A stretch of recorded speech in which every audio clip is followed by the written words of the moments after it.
Hacked Pokemon. Some say it's ruining trades, some say it is what it is and make peace with it. Is it moral to keep it? Is it not moral to keep it? Will you get banned for having one? Will you be labeled as a bad person for trading them? Did Satoshi foresee a dystopian future where a decent amount of Pokemon in the competitive scene were hacked and therefore devaluing the player experience due to unfair experiences for those without the ability to hack their own Pokemon in? I don't know. It's a Thursday. Let's figure it out.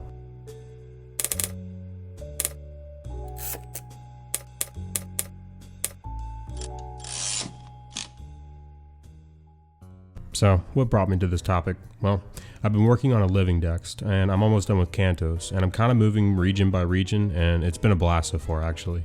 Now, I don't particularly care to be the original trainer for most of my Pokemon. For example, this is one that I've caught. I usually name myself Harry in my games, and this is one from a friend of mine, so you can see the difference between the trainer names. If you don't know what OT is, that's what it is.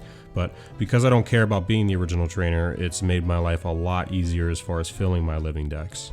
There are a lot of Pokemon that are harder to get simply because they are locked to older games. Also, I don't have the other version of specific Pokemon games that have version exclusives, or if they were event Pokemon or whatever. They're all lost to time or just hard to get. So again, because I don't care about being the OT, I've been using the ever-living out of Pokemonhome.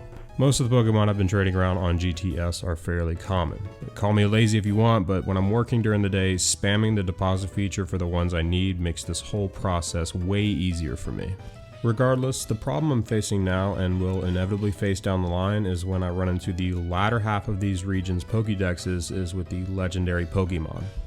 Fortunately, I had some legendaries saved up from over the years, so I was able to do some trades to get some things early, but it's a process, and I'm going to have to replay a few games just to get my hands on a few legendaries that I want. Quick side note, I've been using this site called Pokédex Tracker. I'll link it in the description. It's been super helpful for me to get things in order. It may not set things up the way certain people want it, but it's super helpful for me, and that's not an ad. I just wanted to shout that website out. Now, as I close out the Kanto Dex, I eventually made my way to Mew. Now, I had a Mew. I'd gotten it from Brilliant Diamond from that couple that gives you the Mew and the Jirachi from having save data from other games. But I had traded this Mew for a Solgaleo, I think. Solgaleo. That guy's doing God's work, honestly. Anyways, I got the Solgaleo, and I just assumed down the line I'll just start a new save for Brilliant Diamond and grab that Mew whenever I needed it. But I actually thought of an alternative method, which brings us to today's topic about morality. This is buying Pokemon, and there are hundreds of Pokemon being sold right now on eBay, and I would argue that at least like 90% of them are hacked. I guess the question is there an argument to be made that buying these Pokemon is fueling the market for them even more? In my opinion, yes, but no. For this video, yes, I did buy a Mew through eBay, but do I battle competitively? No. I mostly wanted it for my living dex and to brag to my friends about, but there is a huge online debate about hacked Pokemon. As an outsider who's never played competitive Pokemon and probably never will, I can safely say that attempting to use Mew for competitive play is the least of everyone's worries, as it's only ever been allowed in VGC once in Season 13 of this Sword and Shield thing, but I'll get to that later. I'm just talking about Mew though. I mean, people are still buying hacked Pokemon inherently, or at least hacking them in, and they are still able to fly under the radar of what's considered usable. This article by Aaron Taylor puts usable into perspective. In reference to regulation sets for VGC, they kind of roll them out as the game progresses in age. So within the first year, they usually just do regional type of Pokemon. So this would be Pokemon that you would catch in that region. Those are the only ones that they allow for, competitive play. Then down the line, they would introduce National Dex Pokemon that can be used in competitive play, and that's most Pokemon with the exception of legendary Pokemon that are deemed too powerful. These Pokemon are considered restricted. Restricted Pokemon are sometimes allowed, but usually are limited to legendaries like Groudon and Kyogre, and in most cases, players are not usually allowed to use them, and again, later on down the line they are, but only 2 at a time at most. And lastly, we get to mythical Pokemon like the Mew I have, and they're usually never allowed in VGC except for, again, one instance in Season 13 of VGC in which mythical Pokemon were able to be used in Sword and Shield. Rounding back to the morality question earlier, this hacked Mew isn't directly affecting the VGC as a whole by itself. I mean, I can't even use it. When I try to send it to home, I get an error code. but the Pokemon you can use for competitive battles are very much affecting it. Because even though I can't send this Mew to home, hacked Pokemon are still being sent to home. For example, here is a shiny Reshiram. I think I said that right.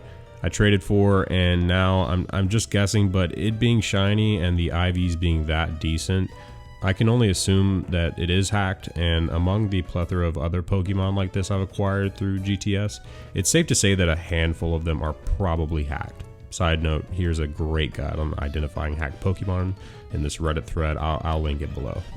Regardless, hacked Pokemon can be traded into home and can fly under the radar.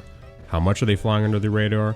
In regards to esports and Pokemon tournaments, good examples from this article from Esports Illustrated that claims that in the latest Pokemon World Championships, at least 400 players have been accused of using hacked Pokemon by Kphotics, the creator of a program called PK Hex that basically allows you to hack Pokemon into whatever game you want or home, and he was basically able to call out these hacked Pokemon like Amoonguss. And I've never used this program, but in this like little clip that he shows, I think you can see like he even uses his own program to prove like this guy's Pokemon is obviously hacked in.